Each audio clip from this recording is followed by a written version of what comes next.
Alors, je vous invite à imaginer juste quelques instants avec moi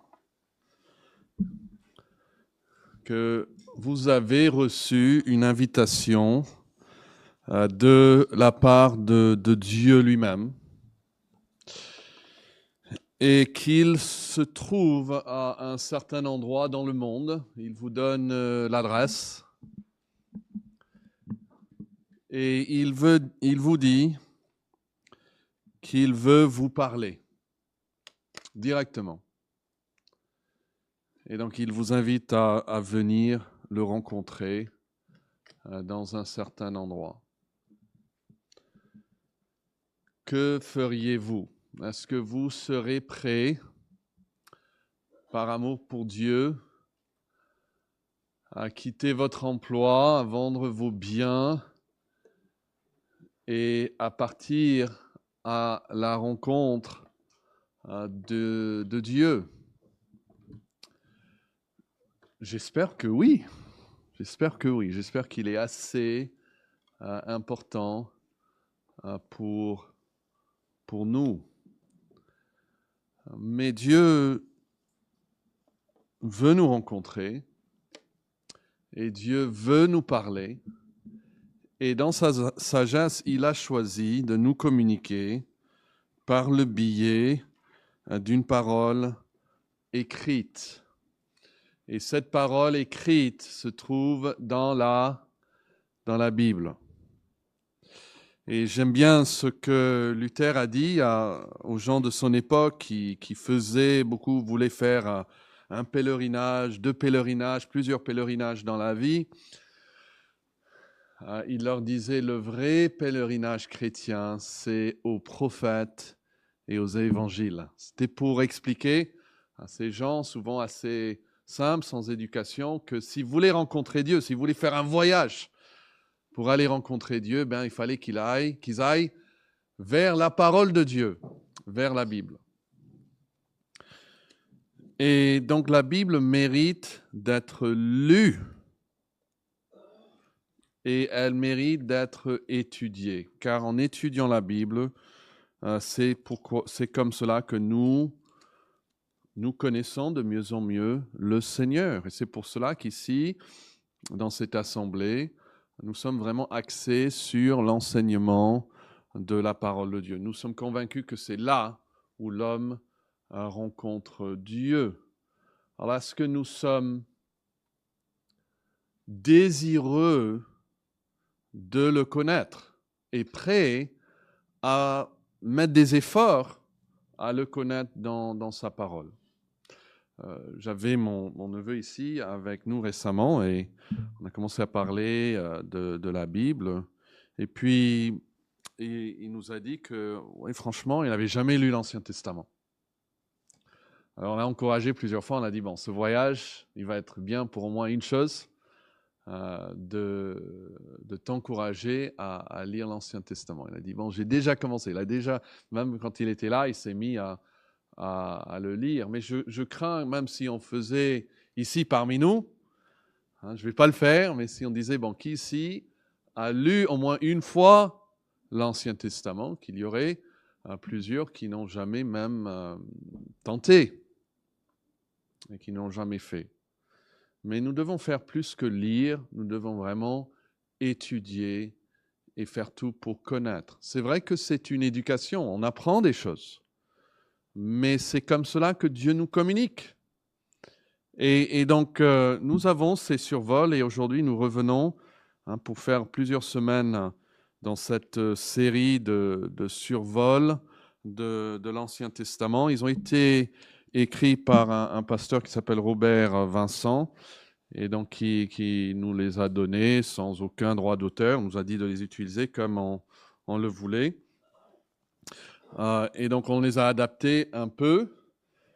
Donc, à la fin, nous aurons des PDF sur tous les livres de l'Ancien Testament. Ici, nous sommes déjà, je crois, à la leçon 13, peut-être 14. Et si vous désirez les anciens, nous avons plusieurs qui sont imprimés. Sinon, je peux vous les envoyer par mail en tant que PDF.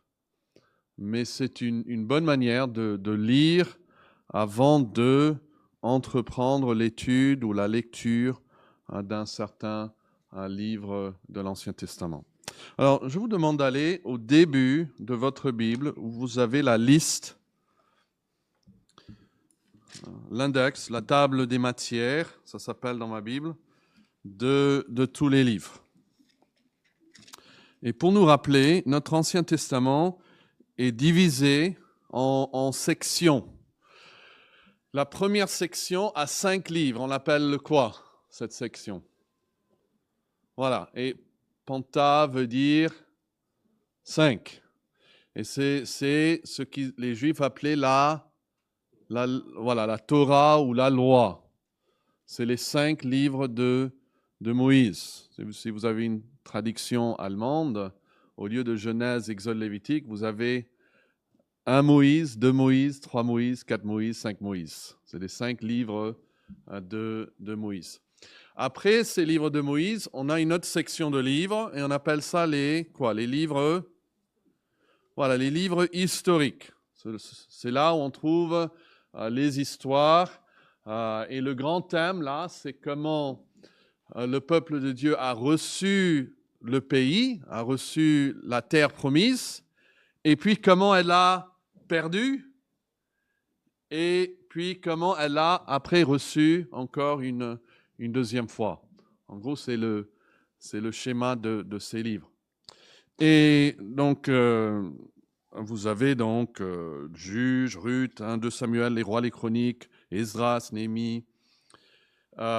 Et puis, on arrive à partir d'Esther, Job, Psaume, Proverbes, Ecclésiaste, Cantique des Cantiques, ce qu'on appelle quoi?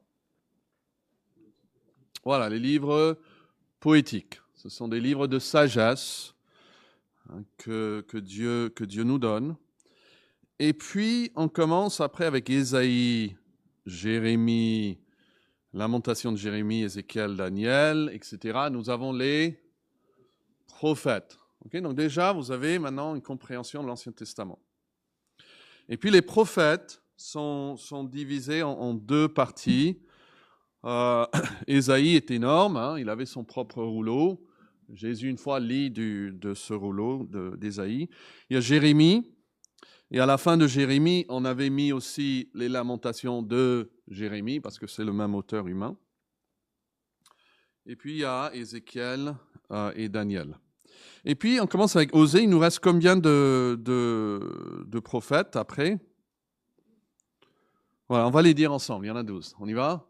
Osée, Joël, Amos, Abdias, Jonas, Michée, Nahum, Habakkuk, Sophonie, Agé, Zacharie et Malachie. Ça fait 12.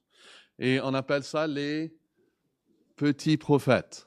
Pas parce que ces hommes étaient tout petits, pas parce que le message n'avait pas beaucoup d'importance, mais parce que c'est tellement court qu'on pouvait les mettre tous sur le même rouleau.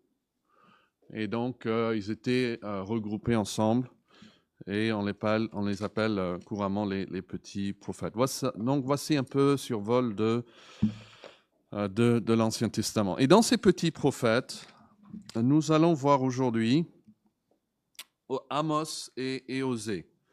Alors, encore, si vous regardez la liste de ces prophètes, nous avons donc d'abord Osée, puis Joël, puis Amos. Donc, vous verrez tout de suite qu'on ne les voit pas dans l'ordre tel qu'ils sont présentés dans nos Bibles, mais plutôt ils sont regroupés un peu plus chronologiquement.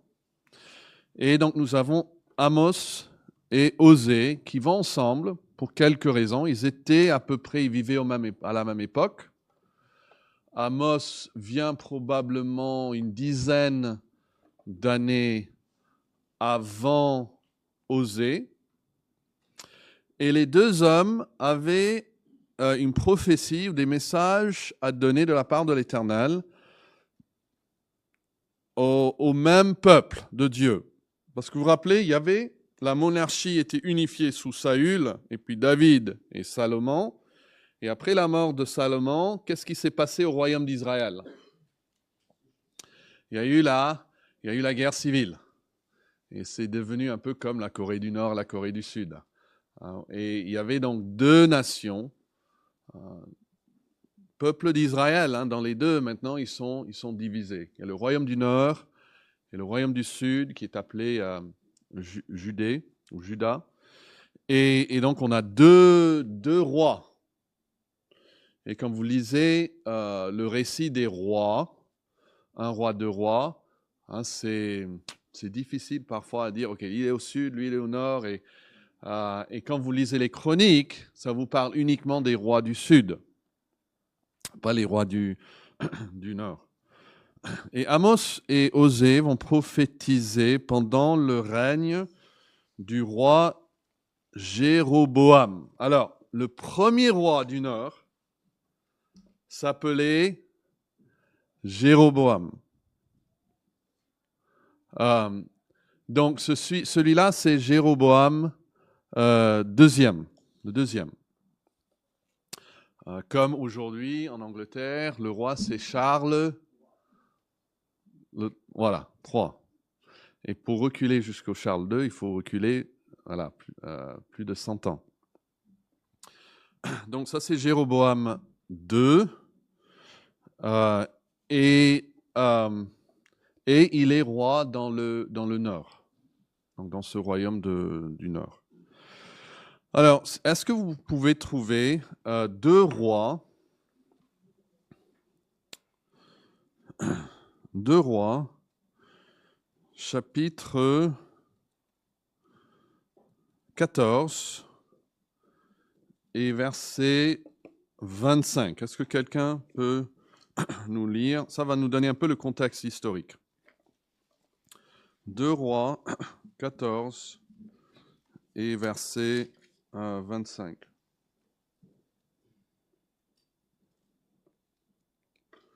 Peut-être 23, 24 et 25, les 3 versets ensemble. Est-ce qu'il y a quelqu'un qui voudrait lire ces versets? François, merci. Vas-y, commence.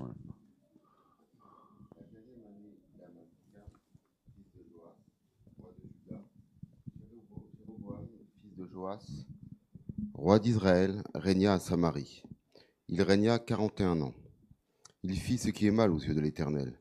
Il ne se détourna d'aucun des péchés de Jéroboam, fils de Nébat, qui avait fait pécher Israël. Il rétablit les limites d'Israël depuis l'entrée de Hamath jusqu'à la mer de la plaine, selon la parole que l'Éternel, le Dieu d'Israël, avait prononcée par son serviteur Jonas, le prophète, fils d'Amithaï, de Gath-Hépher. Voilà. OK, et ici, on nous présente un troisième prophète qui s'appelle comment? Verset 25. Vous l'avez pas vu? Il avait prononcé par son serviteur Jonas. Vous connaissez Jonas? Et donc, on va parler de lui un autre jour, mais donc lui aussi, il vit en même temps que Amos et que Osée. Et la prophétie du verset 25, est-ce que vous direz que c'est plutôt plutôt positif ou négatif? La prophétie du verset 25, c'est positif ou est-ce que c'est négatif?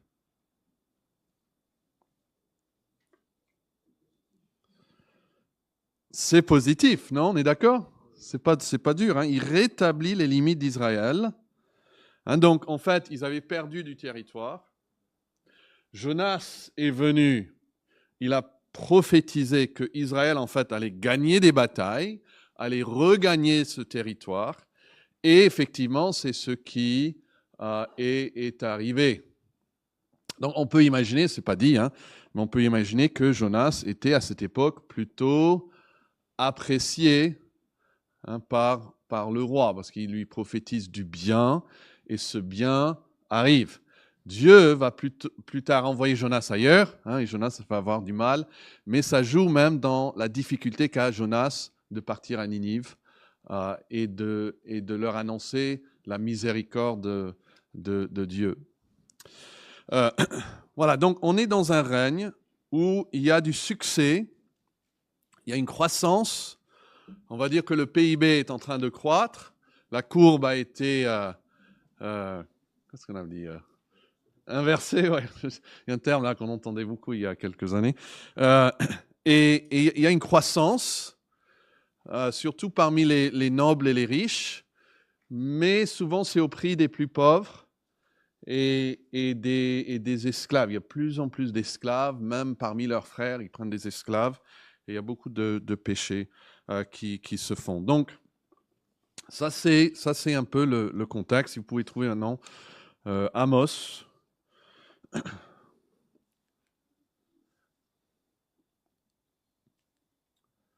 Ouais, et puis je vais montrer une petite carte ici, une fois que vous avez trouvé Amos dans votre Bible. Amos va venir, vous le voyez, je crois au tout début, du village de Tekoa, qui est juste, là il y a Jérusalem, juste au sud de Jérusalem, il y a Bethléem, et juste au sud de Bethléem, encore plus dans le sud, il y a le village natal d'Amos. Ça veut dire que Amos est un prophète qui vient du royaume du Nord ou du Sud.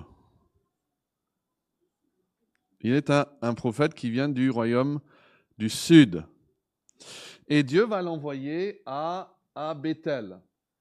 Et Bethel, vous avez ici, hein, ça c'est la frontière entre les deux royaumes. Bethel est donc dans le royaume du Nord, mais c'est dans le sud du royaume du Nord. Et ce que le premier Jéroboam a fait, pour pas que les gens aillent à Jérusalem adorer, il a installé 2 veaux d'or, un dans le sud de son territoire à Bethel, pas très loin de Jérusalem, pour pas que les gens aillent jusqu'à Jérusalem. Et puis il a mis l'autre tout au nord, dans la ville de Dan. Et donc c'était plus facile pour les gens de pouvoir aller là où ils voulaient pour adorer, soi-disant, le Seigneur.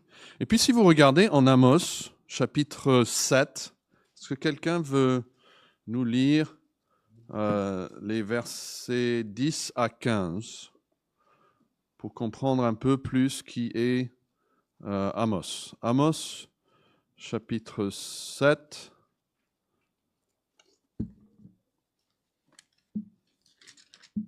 Et les versets 10 à 15. Il y a un volontaire.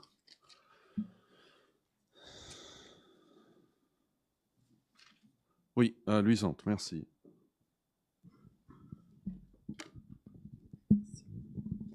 Alors Amatsien, prêtre de Bethel, fit dire à Jéroboam, roi d'Israël, Amos conspire contre toi au milieu de la maison d'Israël. Le pays ne peut supporter toutes ces paroles. Car voici ce que dit Amos. Jéroboam mourra par l'épée, et Israël sera emmené captif loin de son pays. Et Amatsien dit à Amos, en ma vision, va-t'en, fuis dans le pays de Juda, mange-y ton pain, et là tu prophétiseras. Mais ne continue pas à prophétiser à Bethel, car c'est un sanctuaire du roi, et c'est une maison royale. Amos répondit à Amatsia, je ne suis ni prophète, ni fils de prophète, mais je suis berger, et je cultive des sycomores. L'Éternel m'a pris derrière le troupeau, et l'Éternel m'a dit, va, prophétise à mon peuple d'Israël. Voilà. Donc, vous voyez, donc là, il a l'obligation de quitter le territoire. Il n'est pas apprécié. On lui dit, va, rentre à Juda. Là, ils vont t'apprécier. Tu peux dire ce que tu veux là-bas, dans ton pays. Mais tu n'as pas le droit de prophétiser ici. C'est le sanctuaire du roi. C'est la ville royale. Et voilà, donc on lui a retiré son visa, si vous voulez. Et il a l'obligation de quitter. Ce qu'il ne fera pas, d'ailleurs. Et on ne sait pas vraiment comment termine l'histoire pour lui.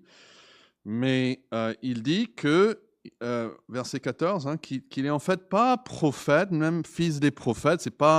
Il n'a pas été éduqué dans les écoles des prophètes qui existaient depuis le temps de Samuel. Il est tout simplement quoi ? Voilà, il est berger, il est fermier, et Dieu l'a pris de là où il était et l'a envoyé avec ce message. Et on voit l'obéissance d'un homme. C'était peut-être aussi difficile pour Amos d'aller à Bethel que pour Jonas d'aller à Ninive. L'hostilité était aussi grande et la difficulté, peut-être la haine contre lui, aussi intense. Et pourtant, il l'a fait. Il semble qu'il l'a fait sans hésitation, en obéissance au Seigneur. Et son message, à vous de lire plus tard, mais son message c'est que la prospérité, derrière cette prospérité brillante se cachait une grande corruption. Et il va parler de 2 péchés, ou les péchés dans 2 domaines. Et vous avez ici, c'est à vous de lire plus tard, mais si vous regardez la page 2, en fait la page 3, hein, vous avez la lettre B, le péché. Il va énumérer les offenses qui causent ce jugement à venir. Il y a les péchés sociaux, cet égoïsme de la part de certains, de la noblesse, même des femmes. Hein, il va parler directement à ces femmes nobles qui sans pour se faire plus riches. Qu'est-ce que c'est le verbe là? Se faisaient plus riches, hein, grâce en fait à la misère des plus pauvres. Et puis il y a les péchés religieux. Et ce qui est ironique, hein, c'est marqué là, ils aimaient beaucoup la religion. Et ils avaient beaucoup de rites. Et ils disaient même qu'ils adoraient l'Éternel, mais bien sûr à leur façon à eux. Et Amos est là pour leur dire un peu qu'ils dorment tous sur un volcan qui va bientôt s'éclater contre eux.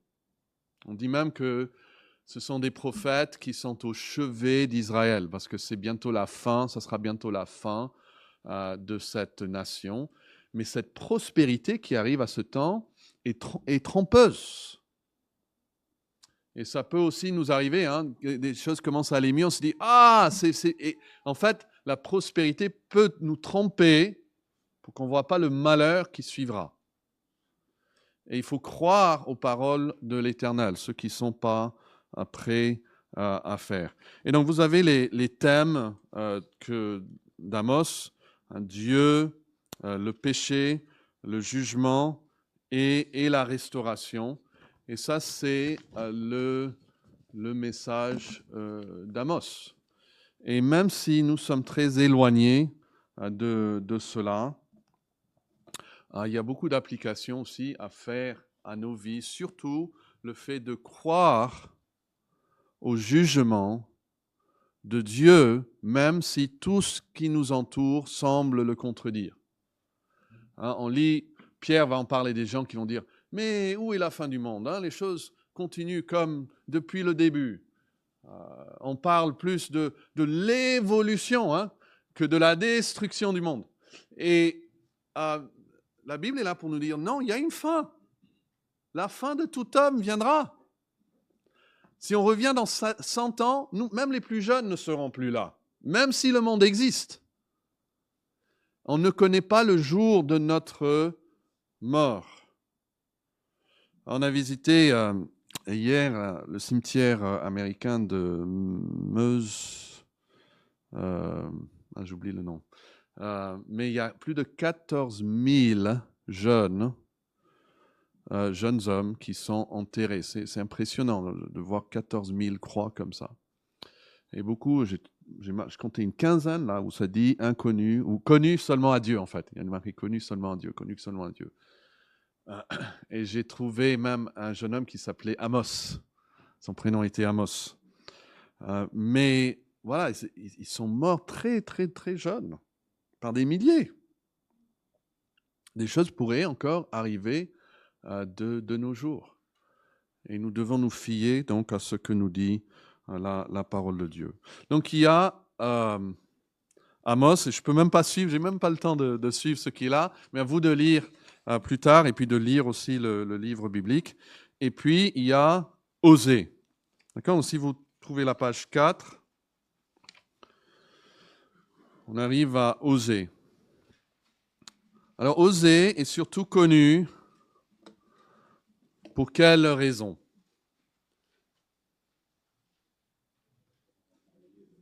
Pardon, vas-y Pascal. Ok, oui, pour son mariage. Son mariage qui s'est plutôt mal tourné, on va dire.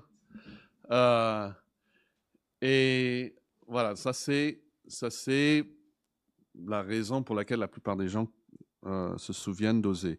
Et nous avons cette histoire dans les 3 premiers chapitres d'Osée. Et le mariage a souvent été utilisé, même dans l'Ancien Testament, pour la relation entre Dieu et son peuple. Donc nous avons même le Cantique des Cantiques qui dévoile l'amour que le peuple de Dieu devrait avoir pour son sauveur. Hein, ça parle de vrais humains, mais encore le mariage dans la Bible, hein, on le lit dans le Nouveau Testament, c'est conçu par Dieu pour être une image de la relation entre Dieu et son peuple. Et ici, Dieu va demander à Osée de se marier avec ce qui dit en Osée chapitre 1, verset 2, une femme de prostitution. Alors, comment est-ce qu'on peut comprendre qu'un prêtre, lui il était prêtre, pourrait se marier à une telle femme? Si on lit dans la loi de Moïse, il était interdit aux prêtres de se marier avec une prostituée. Et la plupart des commentateurs, vous l'avez ça en bas de la page 4, ils disent privilège la vision proleptique de l'expression femme de prostitution. Alors, on peut l'expliquer comme ça. Imagine que je vous parle de ma femme et je vous dis, la première fois que j'ai rencontré ma femme, c'était en fait 3 ans avant notre mariage. Vous dites, non, c'est impossible. Comment est-ce que tu peux rencontrer ta femme 3 ans avant ton mariage? Hein, le premier jour que tu as rencontré ta femme, c'est le jour de ton mariage, parce qu'elle n'était pas ta femme avant. Mais en fait, non, on ne se pose même pas la question. On comprend que quand je dis la première fois que j'ai rencontré ma femme, je suis en train de dire la première fois que j'ai rencontré celle qui allait devenir plus tard ma femme. C'est-à-dire, on applique une description qui sera valable plus tard et on le transporte dans le passé. Donc, voilà, on parle de ma femme qui est née. Bon, elle n'est pas née en tant que ma femme, vous voyez, mais elle est devenue plus tard ma femme. Et donc, il est fort possible que Dieu est en train de lui dire, donc, elle est une prostituée dans le sens qu'elle le sera, et que Osée va se marier avec cette jeune femme en toute connaissance de cause. Imaginez, hein, vous mariez avec quelqu'un et vous savez d'avance que cette personne vous sera infidèle. Osée la marier en toute connaissance de cause.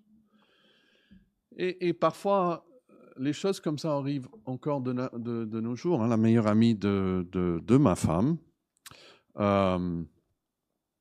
s'est mariée, un jeune homme, il paraissait chrétien, tout cela. Et puis après peu de temps, il l'a trompé plusieurs fois, et puis il a divorcé. Et elle s'est dit au début, est-ce que j'ai péché? Est-ce que j'ai pas vu quelque chose que l'Éternel me montrait ou Dieu me montrait, etc. Et en fait, non. Parfois, on peut se marier dans la volonté de Dieu et puis avoir des problèmes, des soucis, tels que est décrit dans ce livre d'Osée.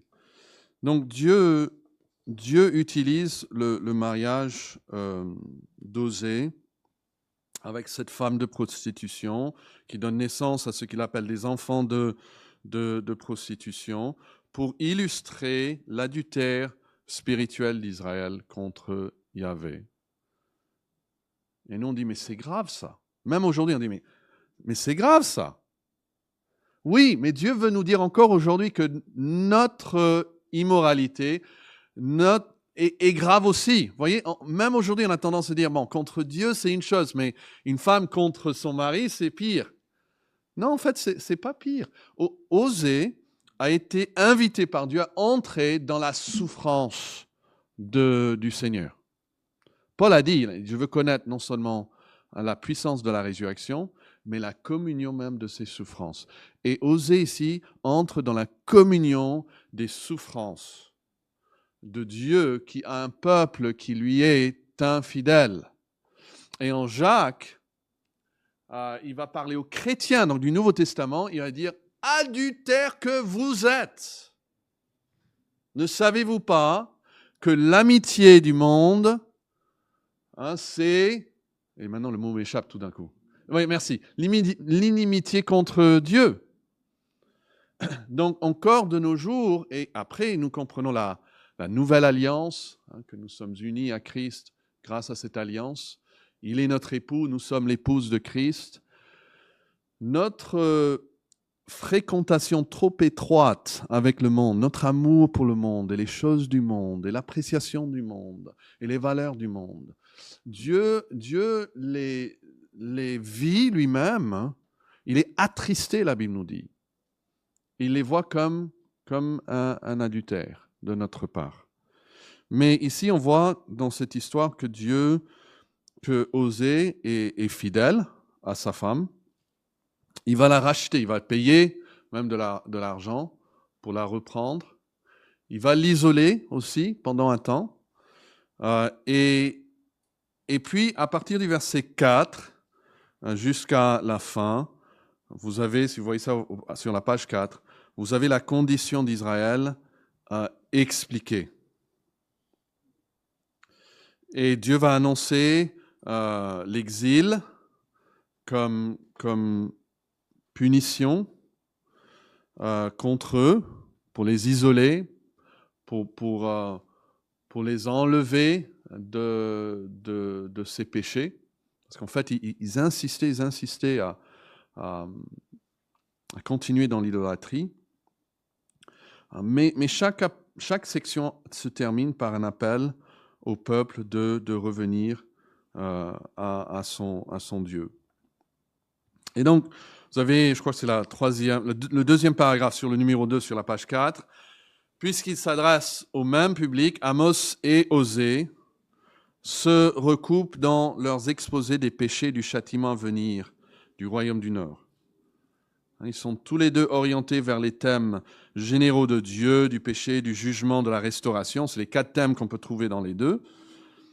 Cependant, le message d'Osée est distinctif en ce qu'il se concentre davantage sur le péché d'Israël comme une violation de son alliance avec Yahvé et dépeint cette alliance en termes de relations familiales. C'est ça où est l'accent en Osée. Ce qu'ils ont fait contre Dieu, c'est une violation de la relation la plus intime qui pourrait exister. Il dit plus important encore, l'accent général d'Osée est mis sur la grâce de Dieu en entrant dans cette relation et en y restant fidèle. Le message du livre est que Dieu aime son peuple adultère d'un amour persévérant. Même quand nous sommes infidèles, la Bible dit Dieu reste fidèle. Il reste fidèle. Et en fin de compte, c'est cet amour fidèle de Dieu qui nous rappelle à Dieu, qui nous attire de nouveau vers Dieu. C'est de savoir que malgré mon infidélité, malgré mon adultère, et est-ce que nous confessons à Dieu parfois que nous avons été spirituellement adultères envers lui? Parce qu'on utilise ce mot et est-ce qu'on le ressent avec tout le sens qu'il a? Je trouve que c'est frappant que le premier livre écrit du Nouveau Testament, qui est le livre de Jacques, va exhorter le peuple de Dieu contre l'amour du monde. C'est un péché qui est difficile encore de nos jours à traiter. Des péchés comme l'adultère, on va tous être d'accord. Des péchés comme le meurtre, on va tous être d'accord. Mais est-ce qu'on peut parler de notre amour pour le monde? Notre affection pour le monde? Est-ce que nos vies, est-ce que nos vêtements, est-ce que nos activités, est-ce que nos cultes même sont façonnés par cet amour pour le monde ou plus par mon amour pour Dieu lui-même? Et Osée, je crois, nous fait ressentir, même pour nous les chrétiens du Nouveau Testament, la peine que c'est pour Dieu de connaître cet adultère de notre part. Et pourtant, sa grâce qui persiste malgré notre infidélité. Donc, le peuple est infidèle. Et cette source de l'infidélité, là, en bas de page 4, c'est pas un manque de pratique religieuse. Ces gens sont très pratiquants. Mais il y a 4 mots qui reviennent.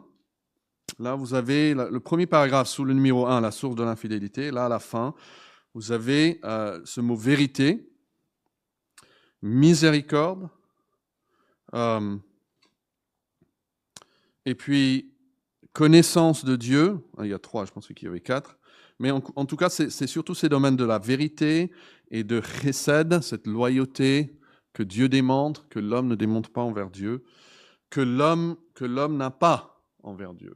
C'est ça qui manque. Et ça il le démontre après dans leurs relations les uns envers les autres. Souvent, notre manque d'amour pour Dieu se démontre, pas souvent, presque toujours, je crois, ça finit par se démontrer dans notre manque d'amour les uns pour les autres.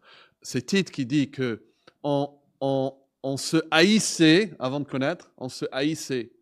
Et on était digne aussi, nous-mêmes, d'être haïs.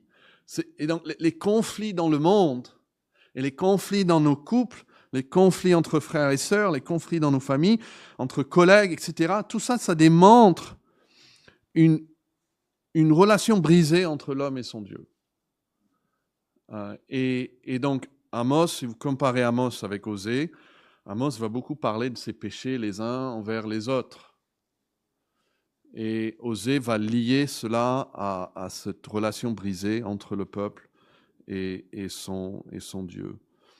Et donc, vous avez, page 5, les manifestations de cette infidélité.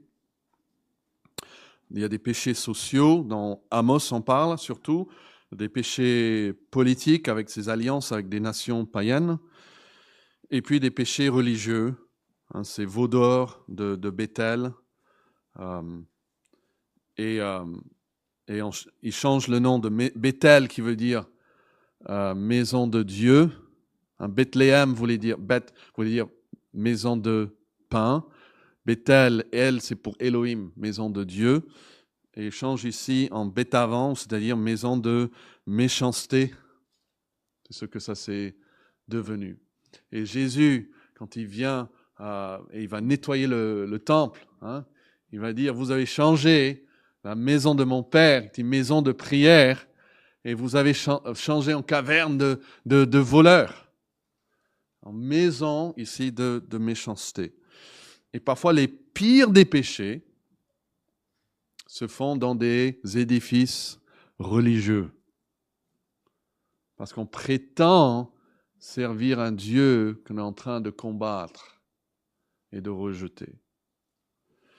Et donc, il y a des conséquences de cela. Dieu va les rejeter. Et dans l'alliance de Moïse, c'était écrit dans l'alliance que s'il rejetait Dieu allait le rejeter. Donc Dieu est fidèle à cette ancienne alliance même en les rejetant. C'était une alliance conditionnelle.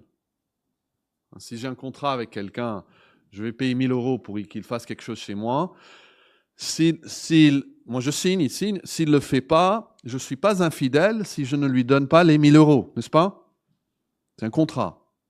Et l'ancienne alliance, il dit, si vous m'obéissez, je vous bénirai. Si vous me désobéissez, je vous maudirai. Ils se sont même mis au début sur 2 montagnes. Ils ont chanté l'un à l'autre les bénédictions et puis aussi les malédictions. Et donc Dieu reste fidèle en les jugeant. Et c'est ça la grâce après de la nouvelle alliance. Parce que dans la nouvelle alliance, l'alliance n'est pas construite comme ça. La nouvelle alliance n'est pas « si tu restes fidèle à moi, je resterai fidèle à toi ». Mais même si tu viens à Christ un jour, tu tournes contre moi. Non, la nouvelle alliance dans le sang de Jésus-Christ, c'est une alliance scellée dans son sang et éternelle. Il reste fidèle et il produit un changement même dans nos cœurs, une nouvelle naissance, pour que nous aussi, même malgré nos infidélités, on ne peut que revenir finalement, un peu comme Jonas a dû revenir vers Dieu. Nous aussi, nous revenons dans sa grâce vers lui. Donc Dieu est fidèle. Et à la fin de la page 5, on voit que Dieu même initie l'alliance. C'est lui qui a pensé ça. Ce n'est pas Israël qui a demandé, qui a toqué à la porte du ciel pour demander d'entrer en alliance avec Dieu. Dieu, après page 6, persévère dans l'alliance. Et puis Dieu renouvellera aussi l'alliance. En fait, toute la grâce est à Dieu, toute la patience est à Dieu, et toute la responsabilité pour ce péché retombe sur l'homme. Voilà, on pourrait dire plus. On va s'arrêter là. Et j'espère que vous avez assez maintenant pour vous-même, même cette semaine, de lire ou relire ces livres. Mettez sur audio et vous suivez dans votre Bible, vous allez voir que ça va aller vite. Et puis réfléchissez à ces choses et essayez de vous-même de les découvrir